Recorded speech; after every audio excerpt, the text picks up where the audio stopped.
again, when you're in rehab, very few people actually learn coping skills. Like you learn tools and you put them in your tool belt and you learn them and you get out, but you learn in 30 days. Do you get a chip? Yeah, well, it's like, but thing is that you go and it's not knocking the business, but that's all it is. It hasn't changed in 60 years. It's probably the only thing that hasn't changed in 50, 60 years is drug and alcohol rehab. It's the same. It's the same. But thing is that people have changed. How can people, it's just like the Constitution. People have changed. Times have changed. How can that stay the same?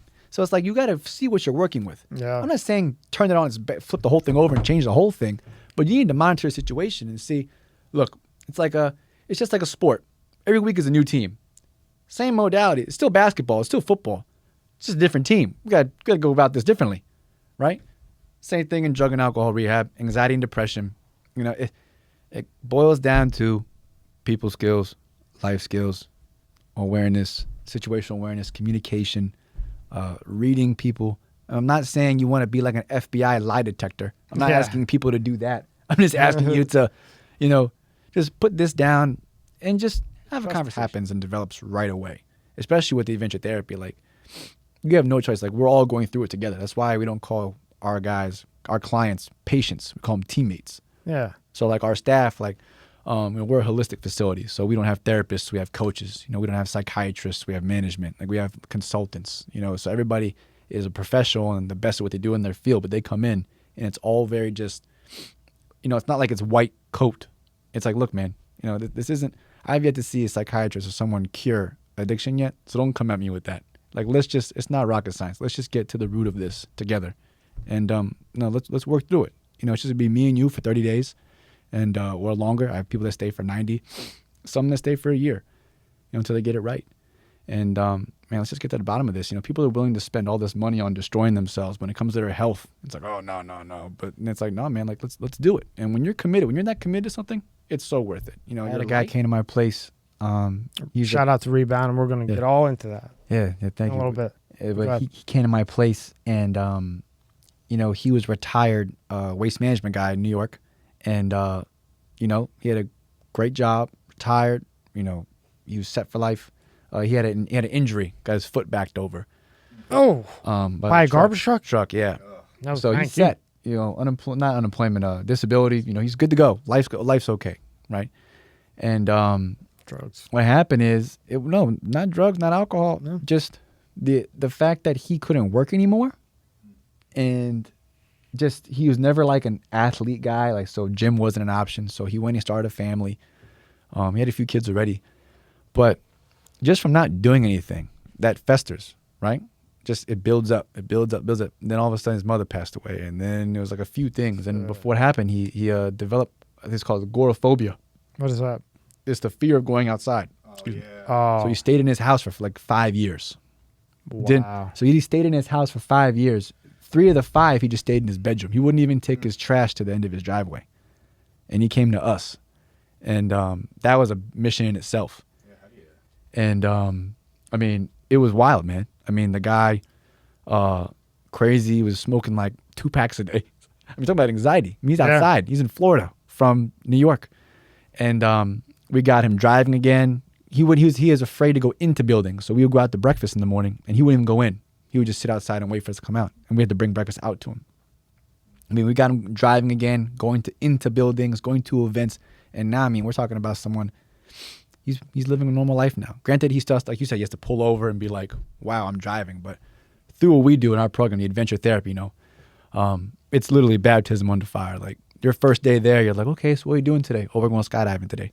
You're like, what? Takes in a program like ours is like an aha moment, right? Yeah. The light switch turns on, something that changes your view on life. And it's like, you know what, that's not that bad. Like, when you think you have no control of your life and you're never going to get better, you look back and say, but at Rebound, I went 60 feet underwater and I saw a 14-foot hammerhead shark. I jumped 13,000 feet out of an airplane. I rode a horse, that went crazy and took off running, and I stayed on it. Yeah. It's like you have these experiences that empower you. And it's like, man, I could jump out of a plane. I could do anything, right? And that's what we kind of try to give you, that sense of empowerment back, and give you reason to live again. And some people come down and, we had a guy, we have a partnership with the African-American firefighters of Newark, right? And these guys come down and they're great because... They're working too. They bust their humps. And they come down. And imagine being a firefighter, right? In Newark? If that cat is in a tree, cat's fine. But if that cat is in the water, it ain't happening. Because none of these guys can swim. But we take them and we get them scuba certified. And these guys go back to Newark. You know what? They're Newark. Yeah. What's up, man? Yeah. And they're scuba diving. And you met Jayson through the MMA coach. And then how do you, I know he had his issue. And then he says that, you know, he wouldn't be anything without you in multiple articles. How do you go from just meeting him? You know, you're just an MMA fighter. You're no, you know, at the time, you're nobody compared to him. Yeah, I mean, it's freaking sure. all-star. Yeah. You know, how do you get in? How do you go from that to where you're at today? From just meeting him through your coach to this unbelievable situation that you're in. So I was graduating high school. I got a phone call. I mean, I had I didn't have the iPhone. I had like a Kia Sarah. Or Virgin Mobile, pay as you go with the minutes. Yeah, right. A Razor? Yeah. No, I wish I had a Razor. I didn't get a Razor, so I went to college to save my money and got a Razor. Oh, okay. And it was the flip one, the chrome one. It was pretty cool. But I like that. Remember you could used to take off the whole face of the phone to change the cover? It had the buttons on it. You could go to the mall, in the middle of the mall, and you could buy the covers, and you would switch them out. It's kind of like that kind of phone. It was big. I just had like a flip Razor. No. When the Razor came out, it was like this big deal. Mine was below that. It was like a Virgin Mobile pay as you go. And I got a... Razor and Nextel. Yeah. The beep beep. Yeah. I missed that actually. Those were cool. It was a good old day. Yeah. But so yeah, I got a phone call from my coach and he's like, "Hey, just want to let you know someone pretty, you know, prevalent is going to be giving you a call just to go over, you know, maybe he could help you out in your life, you know, as you go into college and, you know, your parents are always going to be there. You have a great family, but this guy might be able to help you moving forward with, you know, connections, whatever you need. He's a lot like you," he said. That's my coach. He's a lot like you. And I think he'll do real well for you. He can help you in whatever you need. And he just kept saying that. And I was like, why would he want to do that? Though? Yeah, I was like, what? Like, you know, like, why? Who the hell wants to help me? Right? That's you know? what I'd be. Why does Jayson Williams want to help me? But I didn't know it was Jayson Williams. I didn't know. You don't know who it is? I didn't know. He just says someone prevalent. And I'm like, okay, well, who the hell is my coach? Right? Right. I see where I train. I'm like, man, this place is a dump. Yeah. You know, we train in some little beat up gym with all these crazy guys in it. And like, who the hell does this guy know? And all of a sudden, like, one day I get a phone call from a no caller ID, a blocked number. I'm freaking 18 years old. Like, who the hell do I know that has a blocked number? Star 67, so right? Like, remember that back I in the didn't day? do that. I just didn't answer it. I was like, why is a blocked number calling me? I only know like 7 people. Yeah, right. So like, I call my mom, my dad, my brothers, and you know, a few friends. And then I get a text from a Jersey number. It says, "Pick up your phone. It's your coach." And I'm like, what the hell? No, so I get the no caller number calling me back, right? I'm like, hello, and all of a sudden, "Hey, is this Sean?" And I'm like, "Yeah, man." I'm like, "Who's this?" Like, "This is Jayson Williams, NBA All-Star." He's got the he's got the 6'8" voice. Yeah. This is Jayson Williams, NBA All-Star, man. Spoke to your coach. You know, you're a good man. It sounds like. I want to help you. We should meet up. This is 2007. You know, he's in the middle of his trial, and I'm like. But first, I was like, Jayson Williams, because there's like 3 of them, right? I mean, there's White Chocolate. You're from Florida. You know White Chocolate. You went to UF. Yeah. And I'm like, this doesn't sound like a 6-foot white guy, right? Yeah. So I was like, this has got to be, you know, the net center. And I'm like, wow. Like, it just hit me all of a sudden. I was like, all right, man. He's like, I'm going to come down there. He's like, I'm in the middle of a comeback right now. I want to come see you. I was like, okay, cool. So he came down that summer. The same summer I got the job at the MMA gym.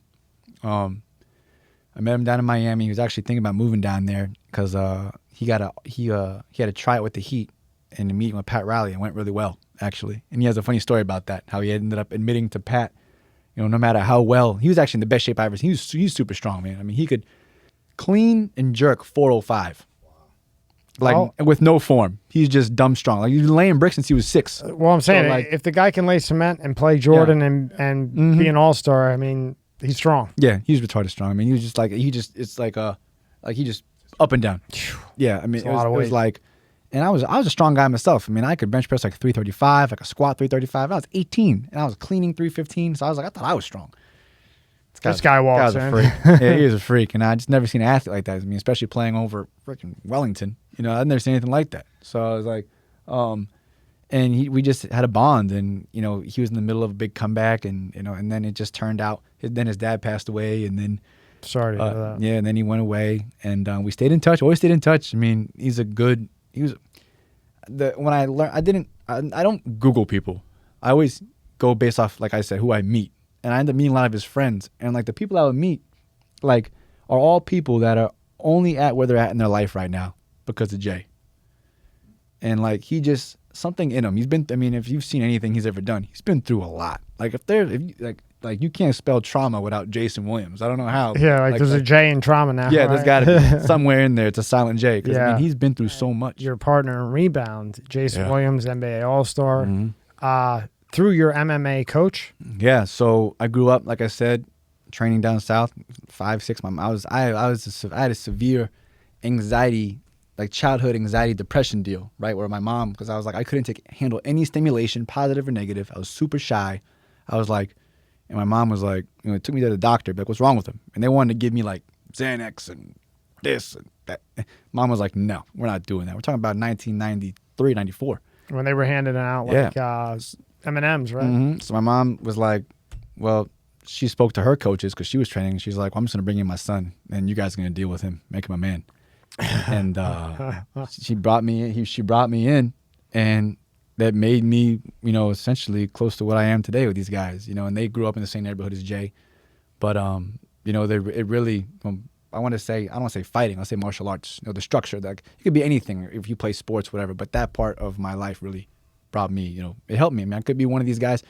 I could very much be in my own facility right now, starting Xanax and Adderall, all those things, 6 years old. Yeah. That's crazy. To wrap up how Rebound got to what it was, we volunteered at facilities all over the country. We went to the ones in Pennsylvania, the ones in Arizona, the ones in California, some of the ones down here. And we tried to see what they did and what made them good at what they do. And then we tried to see things like, we definitely don't want to do that. And we saw a lot more of, definitely don't want to do that.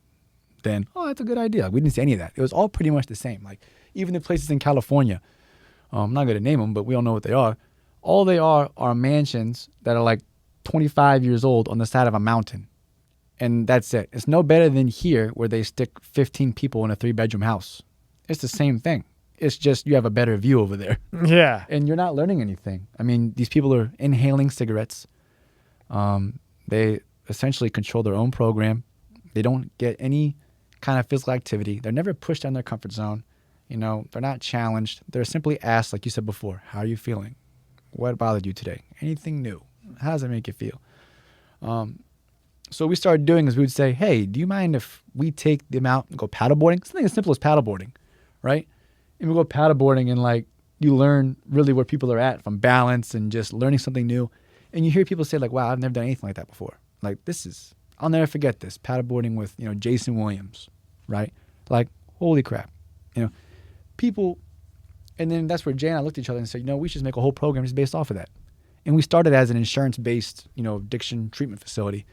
And it got into eventually what we changed to where we are now as a holistic health and wellness, the complete umbrella, was because we saw, like you were saying before, all the BS with, well, first off, the bad rap South Florida has. I think New York had that big article where if you send your kids down to Florida, they're going to send them back in the body. Mental health is really a new thing.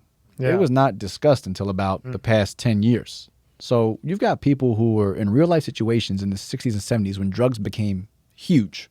You were a wussy back then. Yes. Now it's like here. So you've got a generation, my parents, their generation, all have been through traumatic things, which that's just life, man, woman, people, it happens to everyone, get over it, right? But they have uncoped with traumas. And then they have kids, right? And that's all the millennials and the Gen Zs, right? And you're like, man, these kids are rough. Wait till they have kids. Yeah. Right? I mean, it's just it's generations of uncoped with trauma and things that people are just buried down deep or, self-medicate. The most important things that you have learned that you apply now today with your current company helping people. I was happy to learn that, you always learn as a kid, your brain cells, right? You lose your brain cells, you never get those back, right? But what I was happy to learn is that the brain heals. Mm-hmm. Like everything else, it heals. You can have an unhealthy brain based off your sleep, based off your diet, based off simple thought processes. I mean, but you can change that, and you can change it late in life. It's one of those things that can forever be molded. That's pretty cool. You don't realize how pliable your mind brick his whole life. He was a corner man. Really? Yeah, he let his father. He's been laying bricks since he was 8 years old. Wow. His dad's a construction guy. They worked for like they had contracts for like the Wolves, the guys that own the Vikings. Yeah. And they built a lot of buildings in Newark. And Jay told me, he tells me all this stuff. He's like, this is why you do this and And we're talking about Jayson Williams, the NBA All-Star. He'll tell you stories. He'll say, listen, Sean, I go to shoot around. I work out at 4 o'clock in the morning. Then I go to shoot around. Then I know he says he feeds his animals. Then he'll go work out. Right, and this is when he had the 250 acres or so. And then you go to work out, shoot around, and then he would go to work. So wherever his dad's job site was at, he'd be there. Pouring concrete, finishing concrete, whatever it was. You would never think that, right? And then he'd show up to the game and go play against Michael Jordan. And he's got he would shovel concrete and then go on play him, against right, Jordan? and then just go play. We're little girls in here. Mm-hmm. Shout out to Jay. I watched him. I watched him growing up. It's crazy. I mean, the guy's work ethic. I mean, I used to think I worked hard. I'm a hard worker. That's why I was, I'm not saying I had bad genetics, but I had to make a little bit more than what I had with what I had, make it work. And, and it got me pretty far in sports, especially when I was with football and fighting. But it's fun. You always think you work hard until you see someone that works hard.